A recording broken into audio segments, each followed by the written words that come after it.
नमस्कार, आप देख रहे हैं न्यूज 24। आपके साथ मैं हूं रवि ठाकुर। शुरुआत करते हैं इस वक्त की बड़ी खबर से। कैलिफोर्निया में दिखा है लॉरेंस बिश्नोई का भाई। एक शादी के कार्यक्रम में अनमोल बिश्नोई नजर आया है। अनमोल बिश्नोई लॉरेंस बिश्नोई का भाई है। मूसेवाला हत्याकांड की साजिश में शामिल था।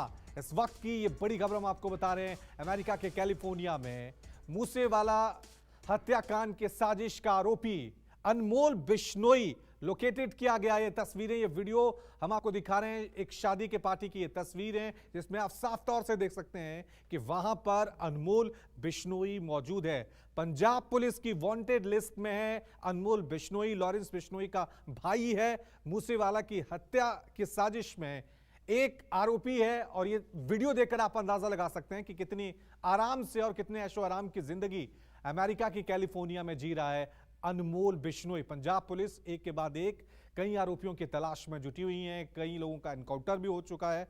लेकिन इस तस्वीर से आप अंदाजा लगा सकते हैं कि अमेरिका में अनमोल बिश्नोई किस तरह से आराम से जिंदगी जी रहा है। चलिए इस खबर पे और ज्यादा जानकारी के लिए सीधा रुख करते हैं मेरे सहयोगी विशाल एंग्रीश का। विशाल, इस वीडियो आने के बाद जाहिर सी बात है पंजाब पुलिस अलर्ट हो गई होगी, लेकिन अपने आप में बड़ा सवाल है कि किस तरह से बड़े ऐशो आराम से अमेरिका में जी रहा है और पंजाब पुलिस उसे हिंदुस्तान में ढूंढ रही है।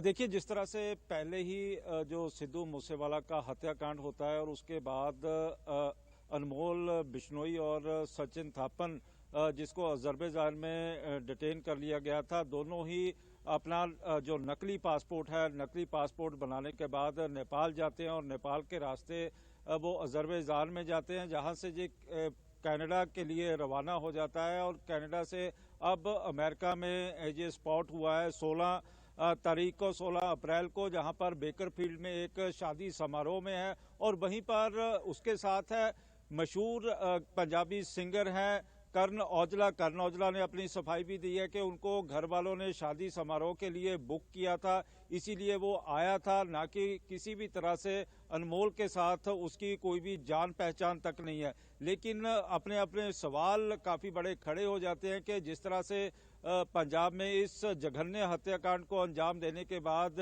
जो आरोपी थे किस तरह से फरार होते चले जा रहे हैं। बेशक पंजाब पुलिस ने इसके लिए लुकआउट सर्कुलर भी जारी किया हुआ है और वहीं पर एफबीआई को भी, क्योंकि गोल्डी बराड सबसे मोस्ट वांटेड लिस्ट में है और गोल्डी बराड जो लॉरेंस बिश्नोई का दाहिना हाथ कहा जाता है। और ये अपने आप में काफी दिलचस्प मामला है कि लॉरेंस बिश्नोई का भाई जो है वहां पर एकदम स्पॉट होता है और स्पॉट होने के बाद ये सवालिया निशान खड़ा हो जाता है कि किस तरह से जो एफबीआई है, बेशक एफबीआई ने पिछले रविवार को ही 12 लोगों को हिरासत में लिया था और 20 के लगभग वहां पर छापेमारी की गई थी अलग अलग स्थानों में, जहां पर जो 17 पंजाबी गैंगस्टर थे उनको भी हिरासत में लिया था। लेकिन अब भी गोल्डी बराड जो एफबीआई के हाथ नहीं आ पाया है। लेकिन वहीं पर जिस तरह से लॉरेंस बिश्नोई के भाई का वहां पर होना, जो अपने आप में कई सवाल खड़े करता चला जा रहा है।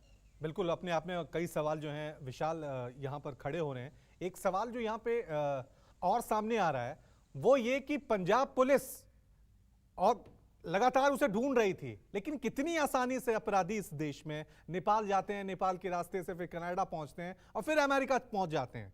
तो ये माने ना कहीं लापरवाही होती है, चूक होती है और एक रूट पकड़ रखा है अब तमाम अपराधी दोषी, चाहे वो देश में कहीं भी हो, कि हमें नेपाल जाना है, फिर नेपाल से हम दुनिया के किसी भी और मुल्क में चले जाएंगे और आजादी से जिएंगे।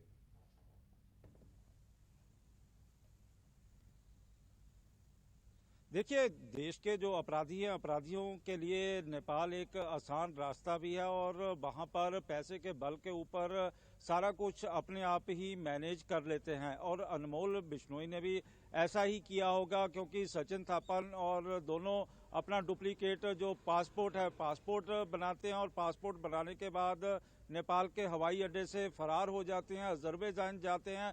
और ये कहा जा सकता है कि अलग अलग देशों में होते हुए वो कनाडा और अमेरिका पहुंच जाते हैं। बेशक भारतीय जो एजेंसियां हैं वो अपने अलर्ट मोड के ऊपर हैं सिद्धू मूसेवाला हत्याकांड के मामले को लेके, और यही कारण था कि जो सचिन थापन था, सचिन थापन को भी अजरबैजान में डिटेन किया गया था। लेकिन कहा उस समय भी ये कहा जा रहा था कि सचिन थापन के साथ ही अनमोल बिश्नोई था जो वहां से स्लिप होकर कीनिया चला गया था। लेकिन बाद में ये पता चला कि कीनिया नहीं, वो कनाडा चला गया था। अब कनाडा से वो अमेरिका में पहुंच गया है और एक साफ तौर से समारोह विशाल में- तस्वीरें अपने आप में हकीकत बयां कर रही हैं कि किस तरह से ये अपराधी बड़ी आसानी से अमेरिका के कैलिफोर्निया में एक शादी समारोह में ऐशो आराम से बड़ी आजादी से खुलेआम अपनी जिंदगी जी रहा है भारत में हत्या करने के बाद। बहुत बहुत शुक्रिया विशाल तमाम जानकारी के लिए।